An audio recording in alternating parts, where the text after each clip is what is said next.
Bom dia, boa tarde ou boa noite. Eu sou o Guilherme Willem Alberton e hoje eu vou estar apresentando a solução de uma questão que eu usei para fazer a minha prova 3 de cálculo 4 e ela é uma equação sobre uma equação diferencial parcial da difusão do calor, certo? Então essa daqui é a minha questão, ela foi tirada do livro do Boyce e nela eu tenho basicamente uma barra com essa temperatura inicial. Tá? Eu tenho aqui as minhas condições de contorno, então no comprimento zero da barra a temperatura ela é constante e igual a zero, e no comprimento 1 da barra a temperatura é constante e igual a zero. E isso é válido para todo o tempo positivo. Eu também tenho aqui a minha equação, e essa equação logicamente vale para o contorno da nossa barra e para tempos positivos. Então eu plotei aqui o gráfico da temperatura no tempo inicial, tá? Que é o gráfico desses senos aqui. E eu plotei isso daqui só para a gente entender um pouquinho melhor como é que varia a temperatura na nossa barra. Então eu tenho aqui a nossa barra, ela tem uma unidade de comprimento. E aqui eu botei alguns pontos só para a gente simplificar, para a gente entender melhor qual é a nossa distribuição de temperatura na barra, certo? Então aqui nos nossos contornos de comprimento igual a zero e comprimento igual a 1, a gente tem 0 graus. Aqui em mais ou menos 0,1 a temperatura tem menos meio grau. Aqui no ponto mais ou menos 0,3 de comprimento da barra a temperatura é 2 graus. E assim por diante. Então vamos começar a resolver a nossa equação. Então eu peguei a equação que foi nos dada no problema, que é essa daí, sem u derivada duas vezes no tempo é igual a u derivada duas vezes na posição, aliás, é igual a u derivada uma vez no tempo. E esse u é a temperatura, tá? Então, eu botei aqui uma conjectura de solução. Primeiramente, a gente vai conjecturar que a nossa solução é uma função de x vezes uma função do tempo, uma função de x e x é o comprimento, tá? Então, a gente vai primeiro pegar essa equação, derivar uma vez com relação ao tempo e duas vezes com relação à posição, para a gente então substituir na nossa equação que foi dada no problema, certo? Então eu substituo aqui os valores que a gente obteve, depois eu estou separando a minha função de tempo e a minha função de posição, e eu vou igualar isso ao menos lambda ao quadrado, porque como já foi visto em aula, é a única constante que tem um significado físico e que não faz a minha equação ir para zero, né?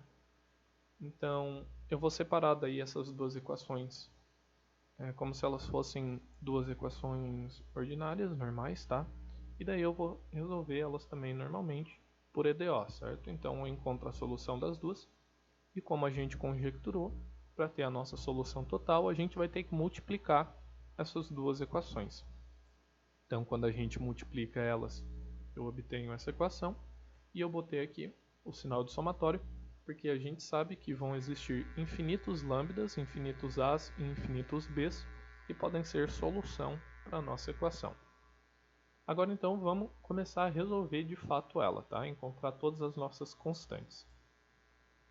Eu peguei já logo aqui a nossa distribuição de temperatura no tempo igual a zero, porque com ela, dando uma forçadinha, a gente já consegue descobrir todos os valores que a gente precisa, tá? Então, eu tenho aqui a nossa equação, eu substituí o tempo igual a zero e igualei ao que a gente tem de u de x e zero. Tá? Depois disso a gente vai igualar o que tem de cosseno de um lado com o que tem de cosseno do outro e a mesma coisa para o seno. Com isso, a gente já consegue descobrir que o valor do a é igual a zero e que o valor do lambda é igual a n vezes π. Dando uma forçadinha também a gente já consegue analisar qual é o valor de b, tá? O valor de b seria menos 1 elevado na n, mas eu vou estar explicando certinho como que a gente faz para encontrar os valores de b's, porque nem sempre a gente vai conseguir bater o olho aí na nossa equação e descobrir qual é o valor desse b. Então, para encontrar o valor do nosso b, eu peguei a equação como somatório, só para ficar mais fácil de entender. Eu também substituí já o tempo igual a zero e também já substituí a parte do a igual a zero.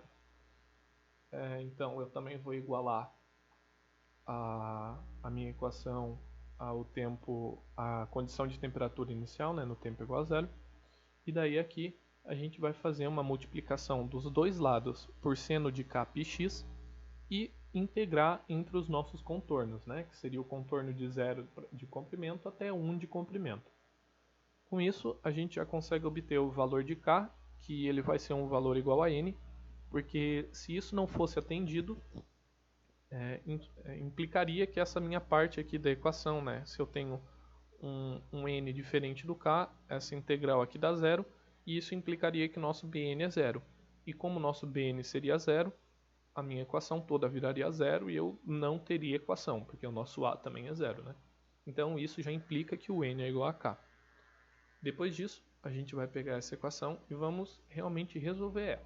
Eu substituí aqui só para ficar um pouquinho mais fácil de entender, né? Aqui, como eu já substituí o k igual a n, essa parte da integral vai dar sempre 1, então fica só somatório de bn. E daí a gente vai ver o que acontece quando a gente muda os n's para essa parte aqui. Então, eu botei aqui n igual a 1. Então, para n igual a 1, a gente vai obter um bn, que vai ser igual a essa integral aqui. Como os argumentos dos senos são diferentes, essa integral dá zero. Como o argumento dos senos aqui também é diferente, essa integral dá zero. Logo, b1 é igual a zero. Depois eu fiz isso para mais alguns valores, tá? Só para a gente ver mais ou menos um padrão do que acontecia. E a gente obteve aqui que quando o n é igual a 2, o b2 é igual a 1, n igual a 3, o b3 é igual a 0, n igual a 4, o b4 é igual a 0. E com isso a gente fazendo essa repetição, né, logicamente se eu tivesse mais valores eu faria isso num código, mas daí a gente já consegue obter todos os valores de b, tá? Então, todos os meus b's, exceto o b2 que é igual a 1 e o b5 que é igual a menos 1, são iguais a zero, certo? Então b1, b3, b4, b6, b7, até o bn, que seria o b infinito, são iguais a zero. Então a gente substitui esse valor na nossa equação e a gente consegue assim então obter a nossa equação que define a temperatura da nossa barra no comprimento e no tempo que a gente deseja. Lembrando que n aqui, o lambda n, é igual a n vezes π, tá?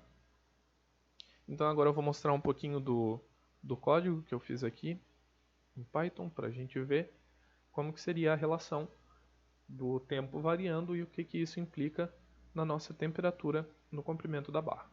Então eu botei aqui, eu importei as nossas bibliotecas, né? Eu botei o nosso comprimento igual a 1 e aqui é só uma lista que eu chamei para fazer vários pontos para ele calcular a nossa equação.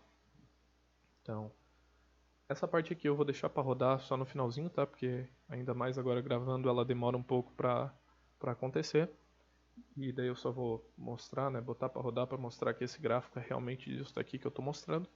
Então, o que eu estou fazendo aqui é que esse U é exatamente a equação que eu tinha no último slide lá, tá? E aqui eu estou fazendo o T ser incrementado de 0.0001 a cada interação. O meu T inicial é 0, e daí depois, logo na próxima interação, o T de 0.0001. Então, e daí eu estou falando aqui que quando o T for maior do que 1, é para dar um break, para parar, porque quando o T é maior do que 1, essa equação aqui fica praticamente igual a zero. Então, o que acontece aqui, a gente pode observar que essa linha aqui azul é a distribuição da temperatura no tempo igual a zero, e já logo aqui é a distribuição da temperatura com um T aqui, ó, já bem pequenininho. Então, a temperatura está mudando muito rápida. Aí o que eu fiz para a gente conseguir analisar melhor isso foi pegar os valores dos nossos expoentes e dividir por 1000, tá? Então a gente vai visualizar fisicamente, fisicamente a minha equação continua a mesma, só que eu vou conseguir analisar melhor ela, tá? Vou conseguir ver melhor ela. Então eu vou botar a rodar aqui. A única coisa que eu não consegui fazer nesse trabalho foi fazer a animação certinha, porque eu não sei por que esse plt.close não está fechando o último gráfico, mas fora isso vai dar de entender certinho o que está acontecendo, tá? Então eu vou botar a rodar aqui. Então ele está fazendo meus infinitos gráficos aqui até t igual a 1. Então aqui a gente consegue observar, ó, e eu já vou botar esse daqui para rodar só para ver que é realmente aquilo ali. Então ó, aqui a gente consegue ver o gráfico com tempo igual a zero, já logo aqui embaixo o gráfico com tempo igual a 0.01, lembrando que se fosse a equação normal, aquela equação que eu tinha obtido no slide, isso daqui já estaria quase igual a zero aqui, tá? Aqui eu tenho o gráfico com o tempo igual a 0.02, tá? E aqui, ó, a gente já consegue ver que aqui, ó, já vai dar uma mudada, né, na nossa temperatura. E quanto mais o tempo passa, mais próximo de zero a nossa temperatura vai ficando. E por que ela vai ficando mais próxima de zero? É porque no nosso contorno de comprimento igual a zero e comprimento igual a 1, a temperatura ela era fixa em 0 graus. Então, toda a minha barra ela vai tentar equilibrar a temperatura com esses 0 graus, só que ela vai basicamente perder ou ganhar temperatura, né? As partes que estão com uma temperatura maior, elas vão perder temperatura para esse zero, só que esse zero vai continuar constante. E as partes que estão com menos temperatura vão ganhar a temperatura desse zero, só que o zero vai continuar constante. Então, toda a minha barra, quando t tender a infinito, toda a temperatura da minha barra vai tender a zero. Então, já deixa eu rolar aqui rapidão para o final. Ó. Então aqui, ó, nesse exemplo que eu dividi ali as minhas partes da exponencial, quando t é igual a 1 segundo, ó, quase que a minha barra foi para o zero. E aqui só para mostrar que eu realmente não estou mentindo e esse daqui é o gráfico da minha equação realmente, tá? E é esse o trabalho.